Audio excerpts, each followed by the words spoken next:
Hello, I'm Mercedes Stevenson, and this is the West Block Politics, Perspectives, and Players. For over 16 years, the West has waged a war to end terrorism. Yet in Afghanistan, where the war began, the battle wages on. Earlier this month, NATO Secretary Jens Stoltenberg traveled to Afghanistan, calling on the Taliban to stop the killing and encouraged all sides to reach an agreement for peace. And terrorism is destroying Yemen and Syria, where millions of civilians have been displaced or killed. Is the end to the war on terrorism possible? Joining me now is Phil Gurski, a former senior strategic analyst at CSIS, specializing in violent extremism and the author of this book titled An End to the War on Terrorism. So Phil, given the title of your book here, do you think we will ever see a true end to the war on terrorism? No, we can't. And one of the reasons, Mercedes, is that the problem is we've declared war against a common noun. And if you look at the other wars against common nouns that have been declared, the war on poverty or the war on drugs, neither of those show any signs of ending anytime soon. So it's actually a very silly idea to try to defeat a concept. You can defeat a terrorist group like Islamic State or Al-Qaeda. You can capture terrorists, you can incarcerate them, you can kill them, but you can't defeat terrorism as an ideology. It's been around for centuries and will be around for centuries to come. Why in a country like Afghanistan, where you have groups like the HIG, like the Taliban, like Al-Qaeda, increasingly ISIS, why is it so hard to overcome those groups there? Can we not bring them on side politically? Can we not defeat them militarily? What's the issue? I think there are a lot of issues. So in terms of bringing them on politically, there are rumors that the Taliban are engaged in peace talks with the Americans in the United Arab Emirates. Who would have said that 17 years ago in the wake of 9/11? I think there'd be public chaos if we were to sit down with Al-Qaeda or sit down with ISIS in terms of negotiations. The other problem is that it goes back to the very, I guess, essence of military occupation. When you occupy a country, you tend to overstay your welcome. You lose the support of the locals who may in fact start supporting terrorist groups like Islamic State or the Taliban, and so therefore it becomes harder and harder the longer you stay. So it's not an easy task when you get there in the first place. It becomes even more complicated if you're there for decades, in this case almost 2 decades later.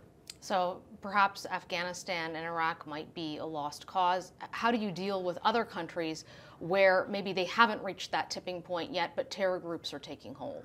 Right. Well, one, you don't occupy. And we've learned that we've had 3 major occupations since 9/11. So Afghanistan in the fall of 2001, and as we've seen lately, Afghanistan is no safer now than it was 17 years ago. In fact, in many ways, it's less safe. Iraq has been a terrible morass since 2003, and then Somalia in 2006 when the Ethiopians went in with the American agreement. So first of all, you can't occupy countries. What you can do is carry out very, very detailed operations. And I go through this in the book. If you identify a terrorist cell or a terrorist leader, you can take that person out, like we did with bin Laden back in 2011. Special forces went in, they got him, they killed him, and they got out. So no muss, no fuss, there's no footprint. You don't stay around long enough to kind of tick off the locals, and you achieve your goals. Well, I'm curious about that because it's always been this debate in the intelligence community, not just with terrorists, but with sometimes the head of radical states as well, decapitation strikes. Do they work? Are assassinations a sneaky way because you have a sniper or an intelligence operation, or is it the best way because you simply take the person out? Well, yes and no. So this is going to sound awful, but a dead terrorist is a good terrorist, meaning you have one less person to worry about. At the same time, decapitation does not work. Al-Qaeda's leader was killed, going on 7 years ago now? Is Al-Qaeda dead? No, many analysts talk about Al-Qaeda 2.0 or Al-Qaeda 3.0. Islamic State, a lot of their leaders have been taken out. Islamic State is maybe not as strong as it was in 2014, but is still a force to be reckoned with in Iraq and has affiliates all over the world. The PKK, Abdullah Öcalan was captured in 1994. That's 25 years ago. Yeah, the PKK is still a terrorist operating in southeastern Turkey and northern Iraq. So no, decapitation does not work. Yes, again, it's good to take leaders out, but it doesn't show that this thing is over by any stretch of the imagination.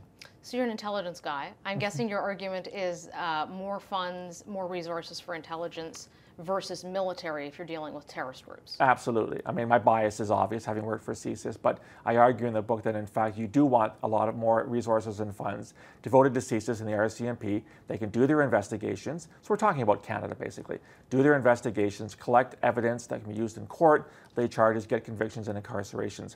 But I also argue that at a civil society level, there's a lot more we have to do to identify people who are venturing down the pathway to violent radicalization, which is what my first book, The Threat from Within, was all about.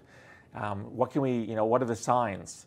What can we do? Are there interventions that are possible? So I'm a big proponent of, when CSIS has to get involved, let CSIS get involved. But well before that, there's room for faith communities, there's room for civil society, and other members of just the general society that can help identify people at risk. Are there sufficient resources for that now? Never. Whether you're talking about the service or the RCMP, CVE, which is countering violent extremism, or increasingly PVE, preventing violent extremism, is just getting going in a lot of places. There are some programs around the world that have been successful. The Canadian government just announced a big grant for a UK firm called Moonshot to do some online messaging. So I think there's some promising starts, but we're just dipping our toes in the water. And the biggest challenge for all of these programs is, how do we know what works? How do you measure? How do you measure a non-event?